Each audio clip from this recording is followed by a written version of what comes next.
In this episode, Tom and Ronnie take up the improv strategy and yes, and how it applies in compliance. Hello, everyone. Tom Fox and Ronnie Feldman back for another episode of Creativity and Compliance. Say hello, Ronnie.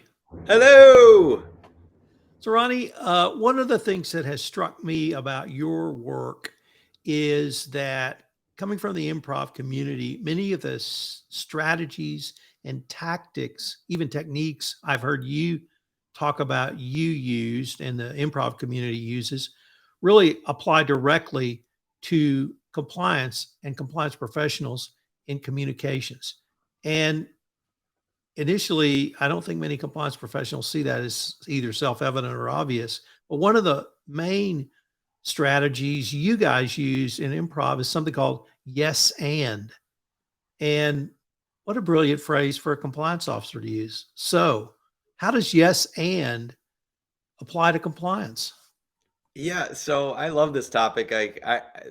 For those of you who don't know me, I started out in the improv community and spent 10 years to no great acclaim as a performer and touring around with an improv and sketch comedy troupe. And the philosophies behind improvisation are so wonderful. If you ever meet if you met someone who's studied as an improv, um, they're the most interesting, empathetic, thoughtful, uh, collaborative, good listeners kinds of people because the philosophies and training that improvisers do have a great application to the business world, and I think even a tighter application to ethics compliance. So let's start with like a little primer about yes and. If you've not heard this phrase, the moment you Google it, it pops up everywhere. You know, most of the famous people who come out of the Second City, Improv Olympic, Upright Citizens Brigade, Stephen Colbert, Seth Meyers, Tina Fey, Amy Poehler.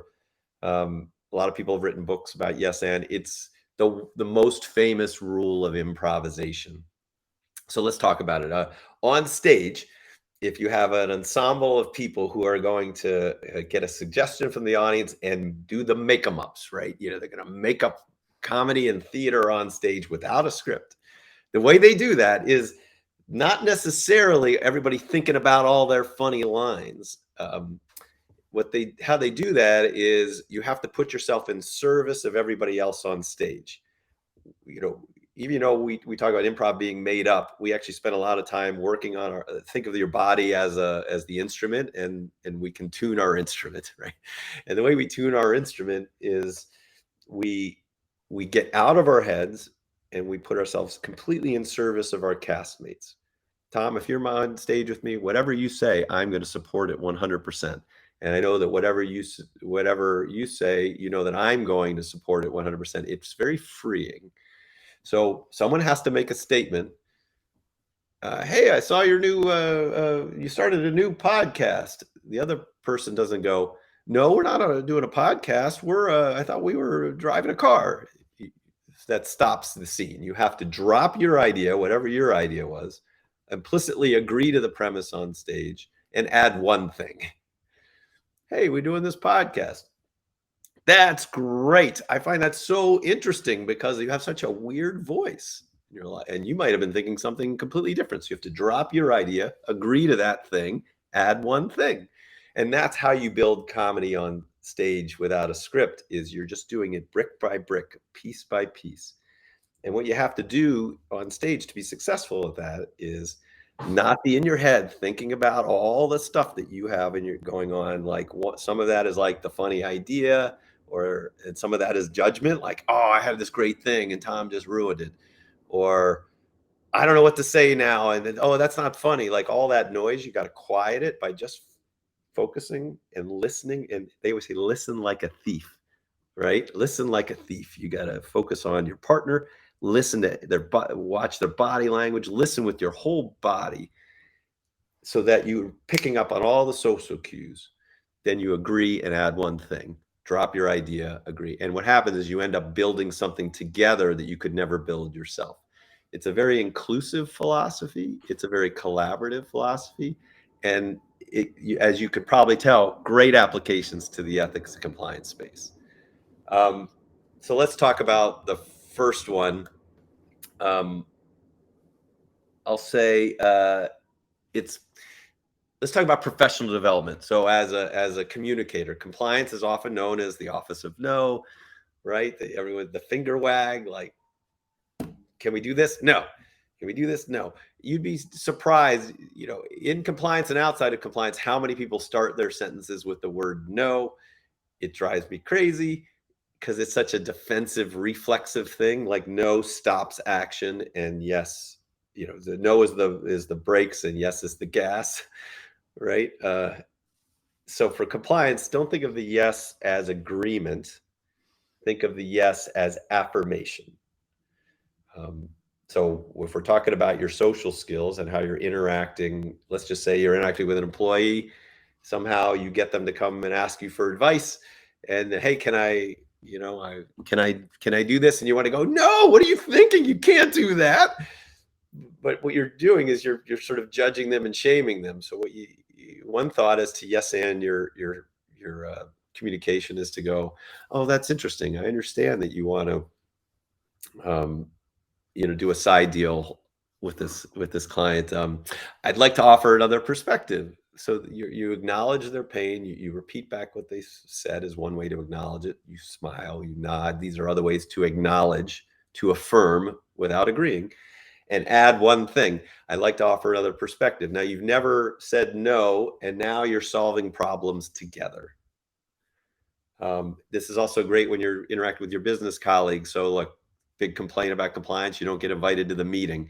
One of the reasons you don't get invited to the meeting is because they don't want the no people. They don't want the negative Nancy, right? What's your phrase? Dr. No from Dr. No from the land of no. Yeah, that's right. Nobody, who wants that in the room?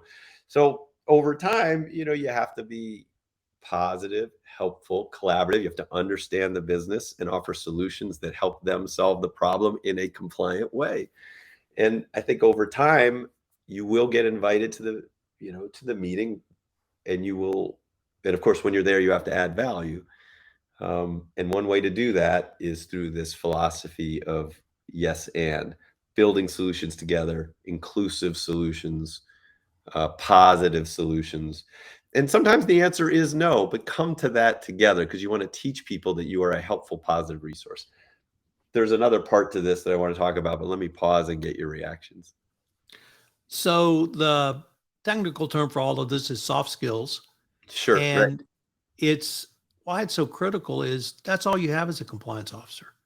You don't have the ability to say no, not never, because it's always a business decision and you always get your head jumped. Mhm. And if you don't help someone understand why their proposed solution might be more risky than the company can accept, or it could go down a path that the company would not be comfortable with. If they don't understand it, they won't believe it. And if they don't believe it, they won't do it. And so, what you've just described is using an incredible skill to, as you said, two things. One, jointly reach a decision together, but perhaps even more importantly, have the business person think, this was really my decision. I had an idea and I decided not to do it. And I sought counsel and I got good counsel for that. And if I have another question, I know where I can get good counsel now because they're not going to say no. They're going to help me make a decision. And I found that very powerful. Yeah, well, I appreciate that. I love, I come from this, from this background, so it's easier for me to kind of make the connections. But there are hundreds of exercises, activities and exercises that you can do to help. These are muscles that can be built. Even the simple thing that we just talked about. If you start paying attention, the majority of people say no because they often, if they do say yes, they say yes, but. There's all sorts of language that we use that isn't helpful to us, and it's sort of negatively impacting our soft skills, whether we recognize it or not.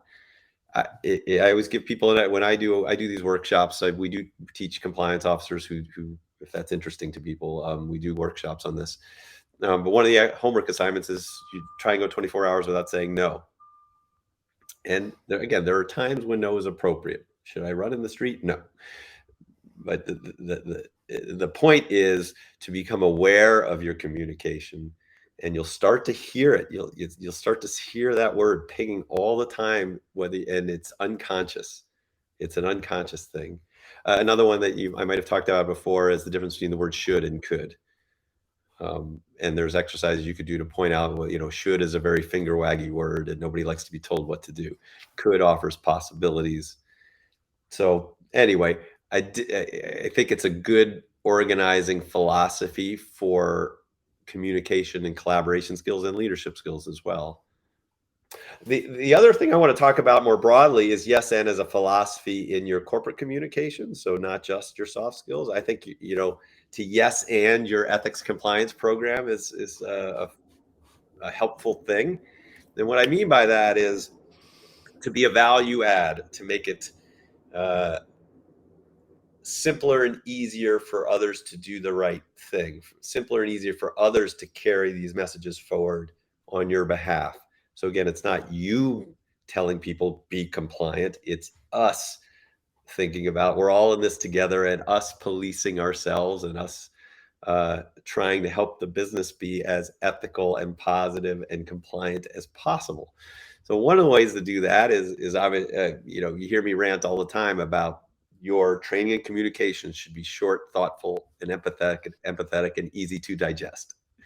Right? That's one way of not pushing out what you need to say as a lawyer. It's giving them information that they can consume more easily because it's easier for them to digest it that way. Think about your audience first. So that's a rationale for shorter, more frequent, more interesting communications. Same thing with training, obviously, something that's not how you need to push it out. Who cares about the law? Tell them what they need to do to do their jobs more compliantly and why it's a benefit to them. Another is like in previous podcasts, we've talked about getting leaders involved. And so, make it easy for them to deliver the information.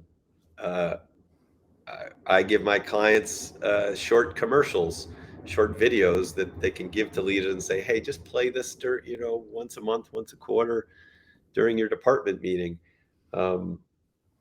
It's easy and it makes them look good because it's short and fun and it delivers the message.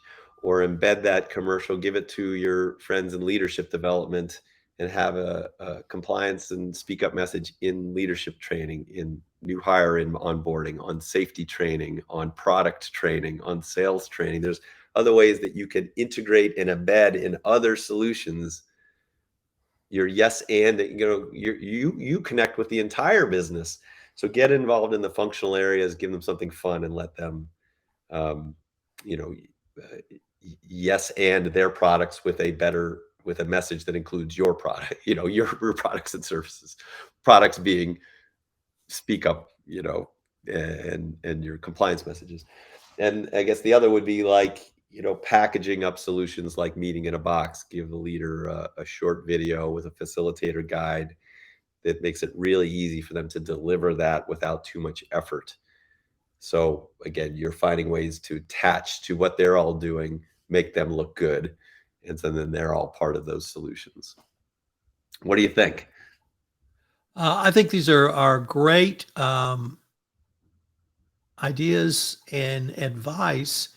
And when you can talk about, there are actually exercises you can do, there are things you can do to create the muscle, to make the muscle stronger, and then to give that muscle memory so you don't have to think about it when you're doing it, is what professionals want and more often need, so that you can learn these strategies and techniques, you can practice them, and you can use them.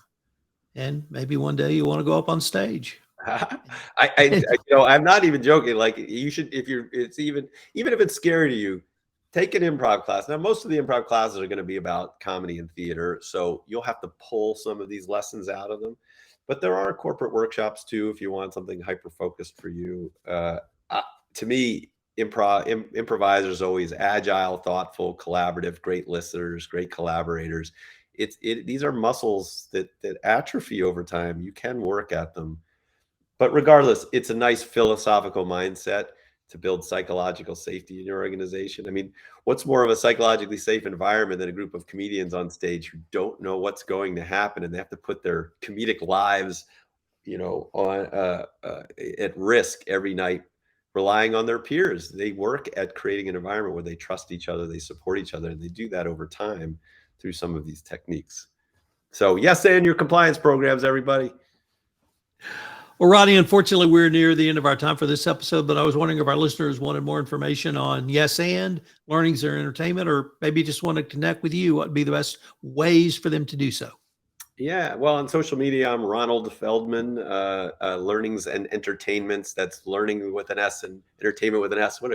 It's the best URL I could get for that long name, but learningsentertainments.com. Happy to talk to you about it anytime.